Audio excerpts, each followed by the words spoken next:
Shabbat Shalom.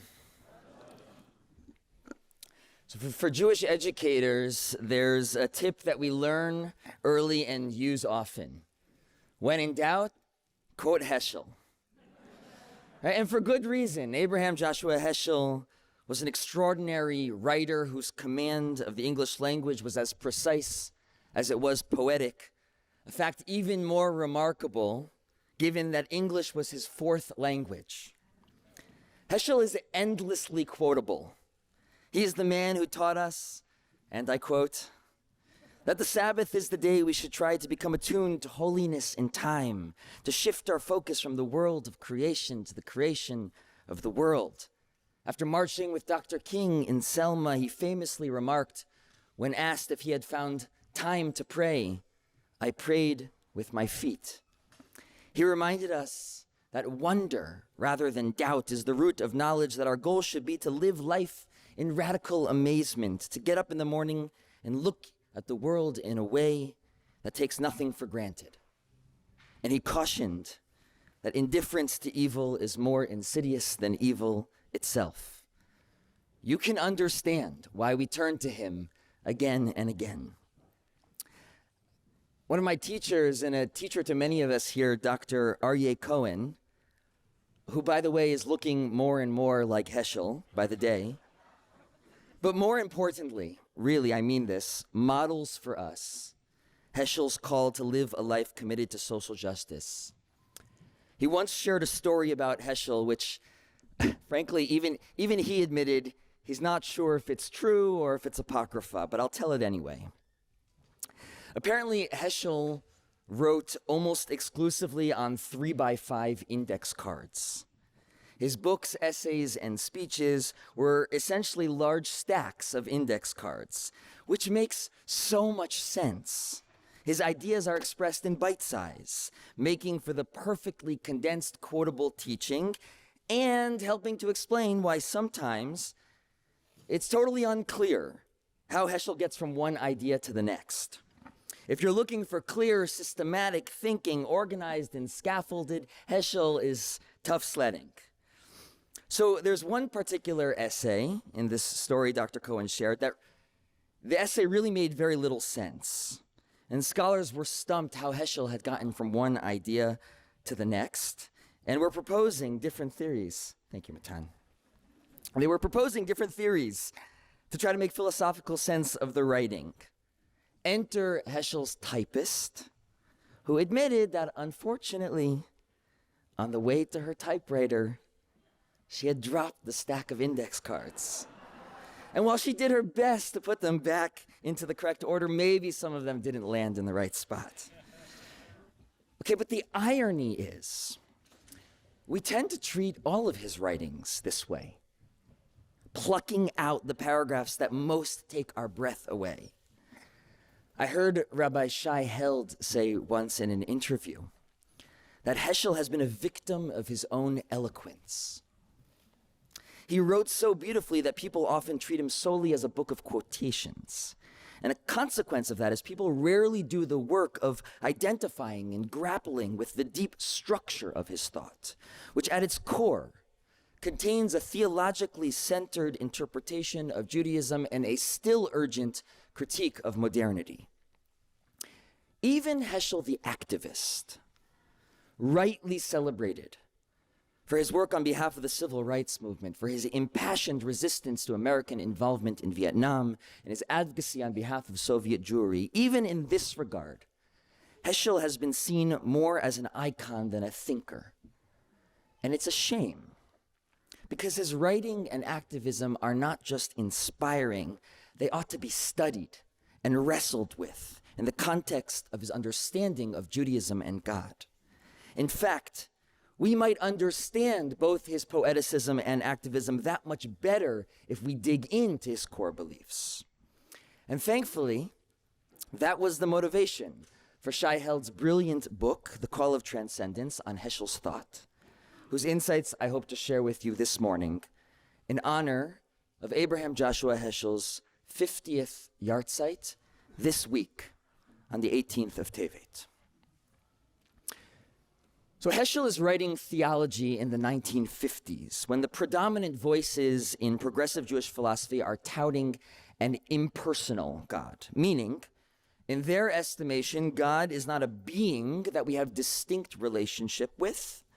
Rather, God is a force, a power that gives human life direction, but is ultimately removed from and unaffected by the affairs of humanity.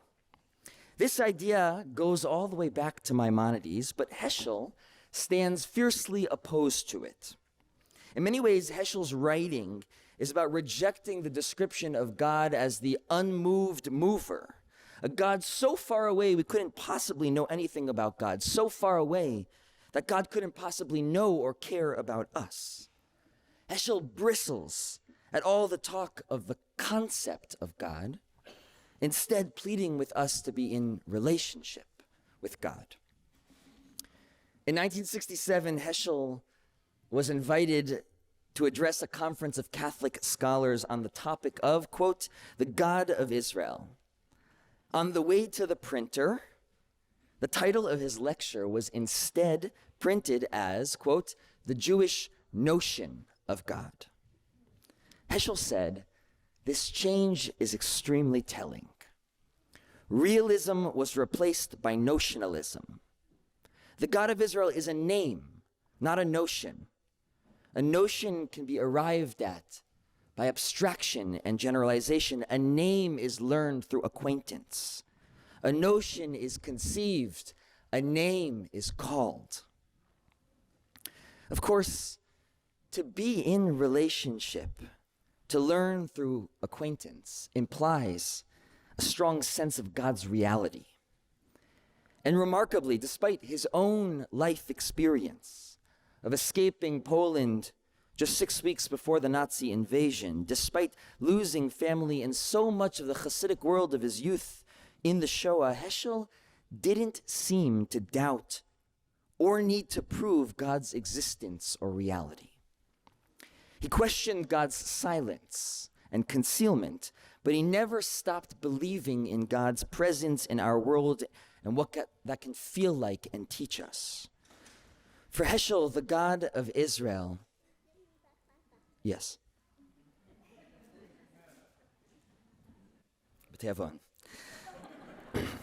For Heschel, the God of Israel is not a supreme being, apathetic and indifferent to man, but rather a God who enters into relationship with human beings and even cries when we cry, hurts when we hurt, hopes our hopes.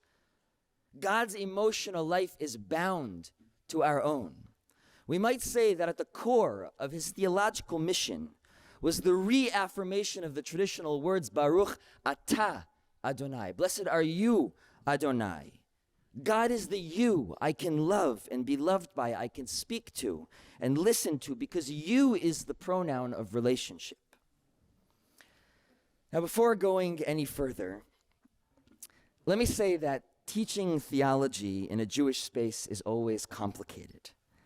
And preaching about theology, without the back and forth of discussion and questions and lively disagreement, God help me. So let me say clearly, we are not a religion of dogma. We measure our time here in sacred action. There is no one theology any of us need to subscribe to in order to belong here. I'm proud that our approach to theology is multivocal, and the tent and the gym is big enough to house 1,000 different beliefs in God and no belief in God, I promise. And we are B'nai Yisrael, the children of Israel, who only got that name by wrestling with the divine, by engaging in the ongoing struggle to answer the questions of ultimate importance. Heschel believed, and you are free to agree or disagree, that a relationship with God is a deeply compelling and real way to attune oneself to those questions and ultimately to find answers. Back to theology. Heschel believes that humans hold two types of concern: those we have for ourselves and our futures, and concerns for the interests of others. Worrying about ourselves is natural, but when it dominates our inner life, when it crowds out concern for others, Heschel says, we cease to be meaningfully human. God, on the other hand, has no concern for self. God has no ego. Instead, God is brimming with concern for others, specifically the poor and exploited. And that's the ultimate message of the Bible, Heschel believes. In this read, God becomes the model that we aspire to. Just as God's heart is filled with concern for others, so should our hearts. Just as God is inherently self-transcendent, so too should we move beyond self-interest as often as possible. The greatest beauty, Heschel wrote, grows at the greatest distance from the ego. Okay. But how do we quiet the ego? How do we remember again and again that the world doesn't revolve around me? Heschel believes that wonder can change everything. Wonder begins as an awareness of the mystery of reality. It's recognizing that the ability to explain something, the evening sky, a baby born, the experience of love, doesn't replace the sheer astonishment that those things exist in the first place. That's beautiful, and that's often where we cut off Heschel on the topic of wonder. But he goes much further. Wonder is not just wow. It's the consciousness that we didn't create this world that we live in. Wonder points to the transcendent, and in doing so reminds us that the self is not the hub, but the spoke. Heschel writes, and I quote, "Wonder unlocks an innate sense of indebtedness. Within our awe, we know that all we own, we owe." Let me say that again.